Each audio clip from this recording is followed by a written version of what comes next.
Қайырлы кеш, құрметті көрермендер, сіздермен бірге Өркен медиа арнасында кешкі жаңалықтар легі және студияда мен Толқынбаталы. Алдымен басты жаңалықтарға тоқтала өтсек. 30 жылдан кейінгі жұмыс коммуналшылар бірнеше жыл бойы істен шыққан дренаж жүйесін жөндеуге кірісті.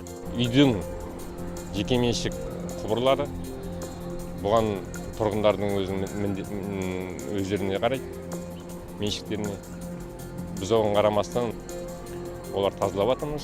Физикалық дайындық бүгін оқушылардың әскери өмірге қаншалықты дайын екендіктері тексерілді. Қиын сайыс пневматикалық ату, былтырдан бері ату осы. Бір келі марихуана күзетші осындай есірткімен ұсталды. Осы және өзге де қала жаңалықтары бірер сәттен кейін.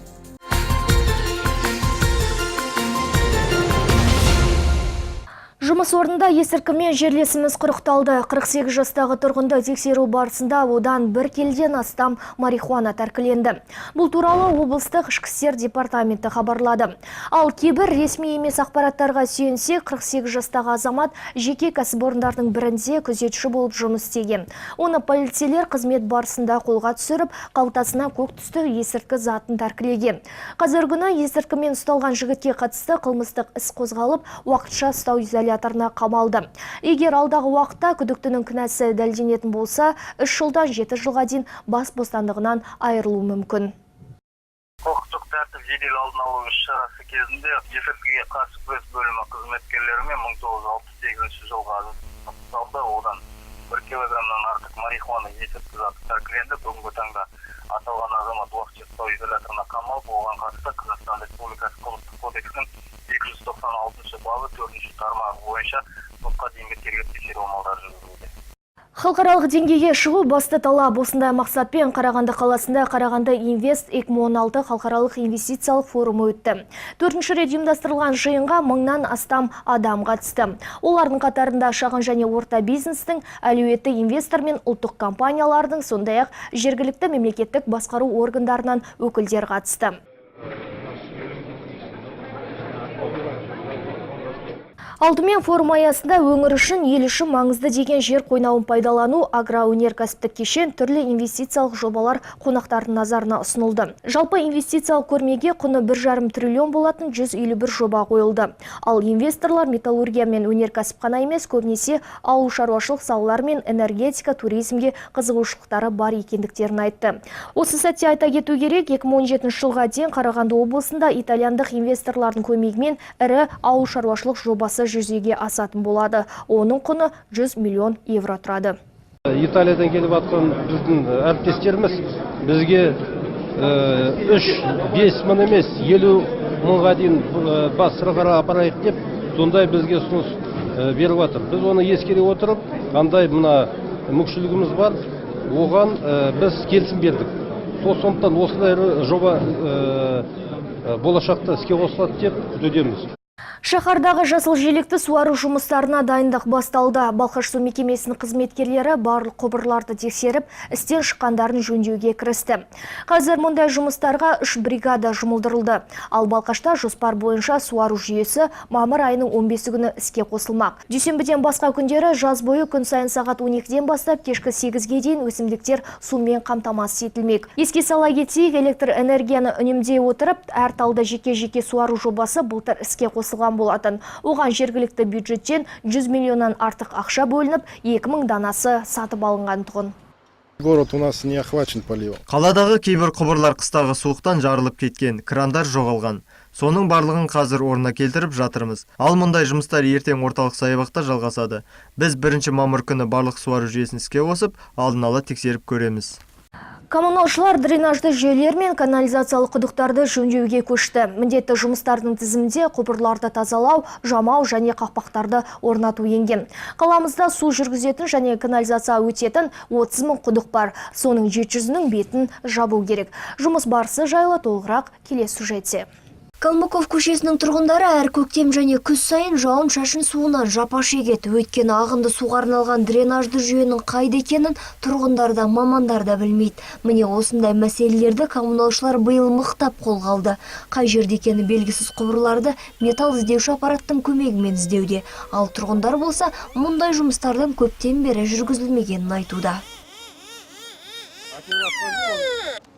Мен келгелі мына 16 жыл болды. Бұнда ешкім керек қылмаған, есіктің алдынан жаман сасық сулар көп мол болып тұратынды. Мынау тазалық деген дұрыс. Бұны алып атқан мына жұмыскерлерге көп рахмет. Ана құдықтың ішін қандай батпақтарды алып жатыр. Мен ырзашылығымды айтамын.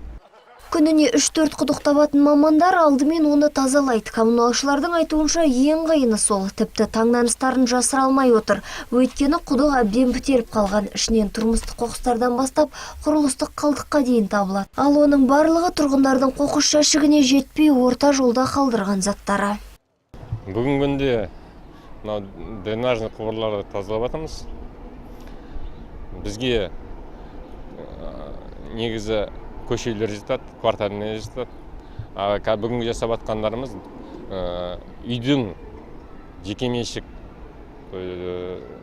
құбырлары. Бұған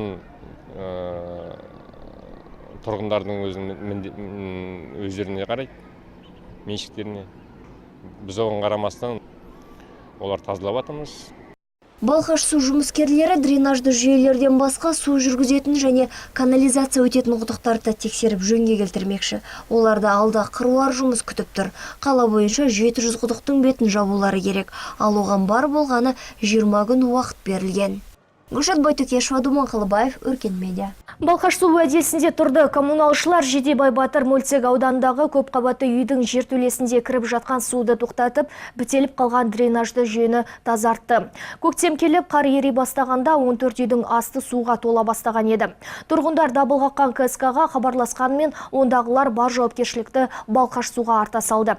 Өйткені жауын-шашын суы ағатын магистралды дренаж істен шыққан екен, ал оны тазалауға біршама уақыт жұмсалды. Ал мынау жертөленің қазіргі уақыты. Бұрынғыдай су жоқ дегенмен әлі кеуіп үлгермеген. Мамандардың айтуы бойынша үй жанындағы су ағар бітеліп қалған. Мұндай оқиға қайталанбас үшін коммуналшылар профилактикалық жұмыстар әлі де жүргізбек. На будущее жильцам необходимо. Қазіргі таңда мәселе шешімін тапты. Ал тұрғындарға айтарымыз, үйге қызмет көрсететін ұйыммен сөйлесіп, дренажды жүйені тазалауды олардың қызметіне енгізу керек. Және жыл сайын тазалау шараларын жүргізіп отыру тиіс. Балқашта мектеп оқушылары арасында алау әскери патриоттық ойындары өтті. Бұл елге қорған болатын жасөспірімдердің әскери дайындығын пысықтайтын шара. 14 пен 15 жастағы балалар мылтық атып, белтемірге тартылып, автоматты шашып, оны қайта жинап, жүгіруден жарысты.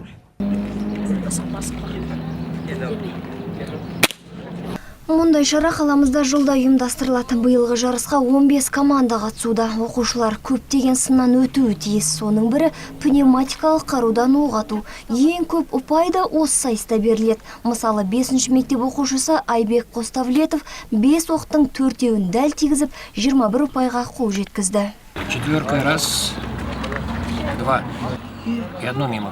Получается 21 очко. Қиын сайыс пневматикалық ату, былтырдан бері ату жүн.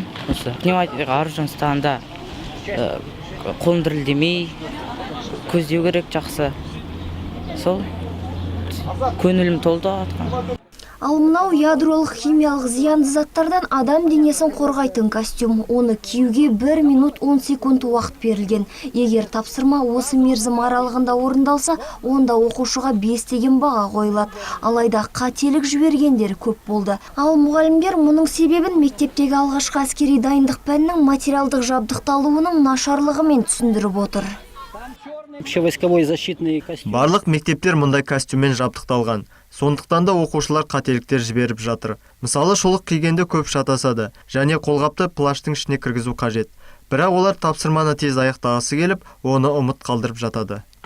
Оқушылар сонымен қатар автоматты шашып қайта жинау, уақытқа противогаз кию, белтемірге тартылу, граната лақтыру сынды сайыстарда да өз қабілеттерін көрсетті. Және жарыс қорытындысы бойынша аз қателік жіберіп, тапсырманы дер кезінде орындаған 17-ші мектеп оқушылары жеңіске жетті. Одан кейінгі орында 7-ші мектеп гимназиясы мен 8-ші орта мектеп. Гүлшат Байтөкешева, Асхат Тоқбаев, Өркен медиа. Ал спортшы оқушылар арасында футбол ойыннан өткен қала біріншілігі аяқталды. Сынға түскен 15 команда жеңімпаздарды анықтады. Сонымен биыл 3-ші жүлделі орын Абай мектебіне бұйырды. Олар финалда 7-ші мектеп гимназиясымен кездесіп, қарсыластарын ойсырата ұтқан. Ал былтырғы жылдың чемпиондары нөмір 1-ші мектеп биыл бір сатыға төмен түсіп, күміс жүлдені қанағат тұтты. Ал бас жүлде және облыстық жарысқа жолдама нөмір 15-ші мектептің қоржынында. Біз 9 мектеппен ойын өрнегін көрсеттік және барлығында жеңіске жеттік. Жартылай финалға 4 команда шықты. 7-ші мектеп, нөмір 2-ші Абай мектебі, 1-ші мектеп және біз. Финалда 1-ші мектеппен кездестік. Былтырғы жылдың чемпиондарымен жалпы есеп 3-2 болды. Армандар орындалады. 4 балқаштық Dream Life компаниясының арқасында пәтер кілтіне қол жеткізді. Аталмыш компания ұсынып отырған бағдарламаның ерекшелігі тұрғындар баспананың қалаған ақысын қоныс тойын тойлағаннан кейін төлейтін болады. Ал бұл қандай бағдарлама, шарттары қандай, ол жайында тілші әңгімесінде.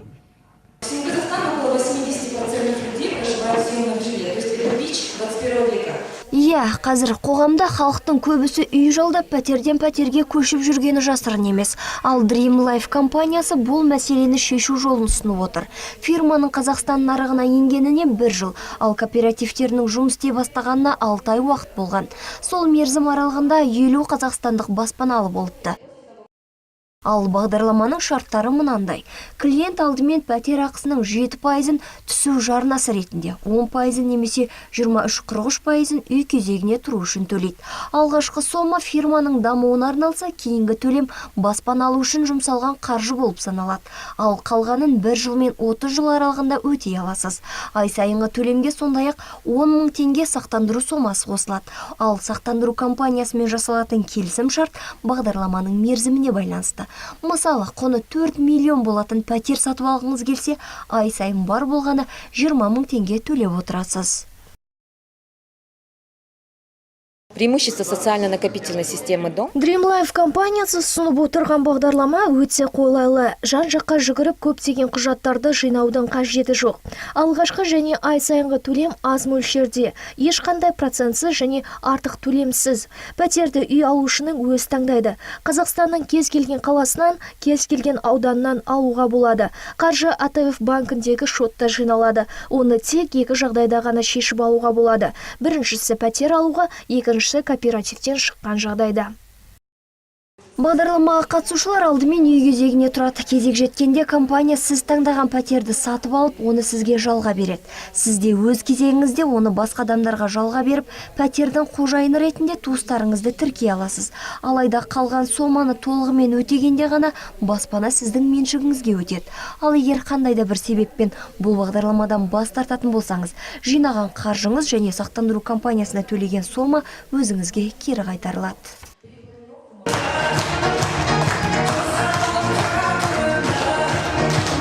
Қазір Dream Life компаниясының Балқаштағы кооперативінде 15 адам үй кезегінде тұр. Олардың 4-еуіне кезек жетіп, 2-еуі баспаналы болған.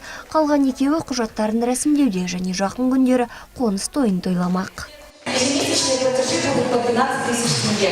Бір айдай уақыт ойландым мен, содан кейін декабрьдің кезінде осы документтерді тапсыруға не бердім. Қуаныштымын, конечно.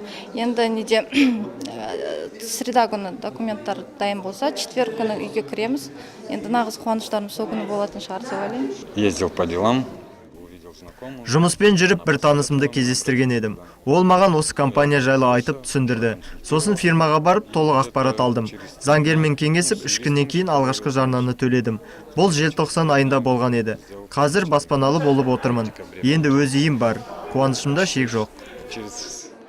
Көптен армандаған пәтерге қол жеткізу оңай, ал ол үшін не істеу керек, оны Dream Life компаниясының кеңесшілері сізге түсіндіріп беруге әзір. Мамандар Сейфуллин көшесіндегі 25-ші ғимаратта орналасқан Нұрсая баспаханасында отырады.